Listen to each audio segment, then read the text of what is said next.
mafanzi muri ngoda ndiko kusanga tichifika zwa munoda.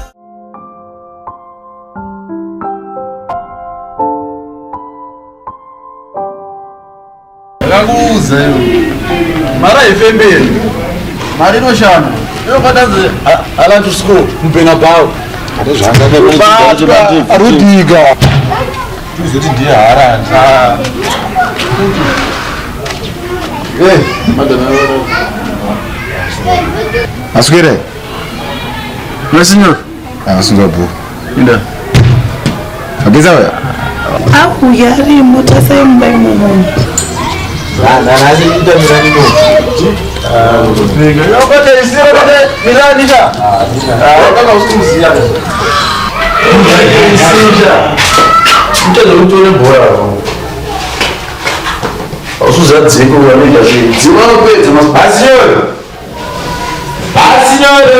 uchi no remote mudai yogara mukazi atanoswira vana kwachona nezichawe mafekadza anandoti tuhanasitoronaaakutanga dziwa kupedza handina toni ukakuhangara anodari kitanga tichitirazve usubaziya remotisviri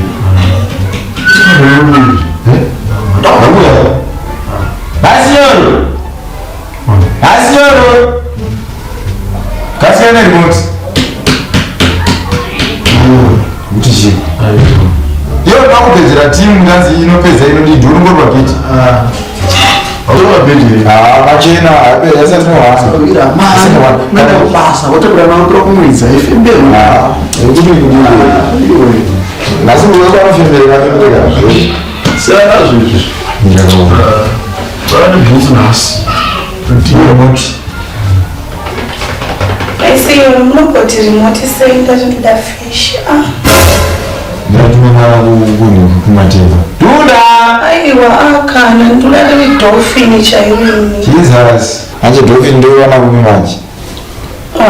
hope inozanasi the most excellence and most intelligent ndopata kupi inoda musoro wemunhu ndopata kupi ukatoona wachidolphin woti utombobata chichibota zvinoita chamatoni tiona saka hope inozanzi dzinobata nomusoro wemunhu the most intelligent fish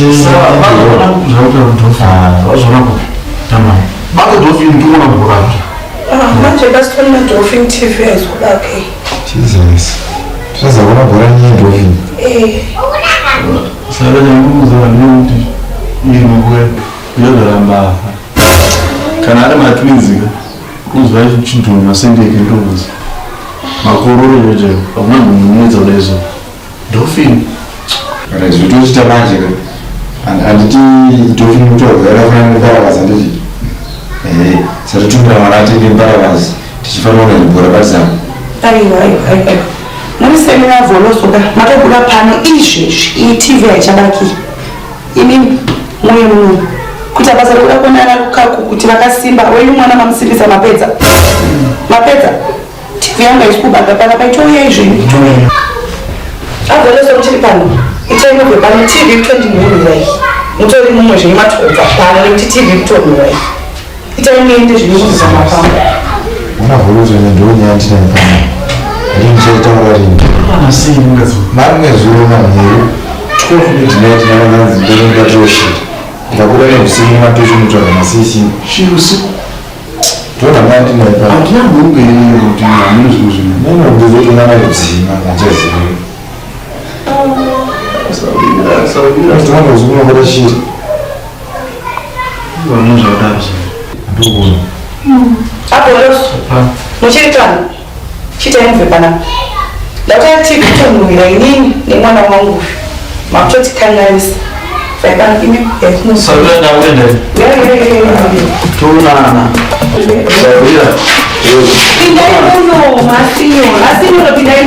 ndasa isi sport day handiti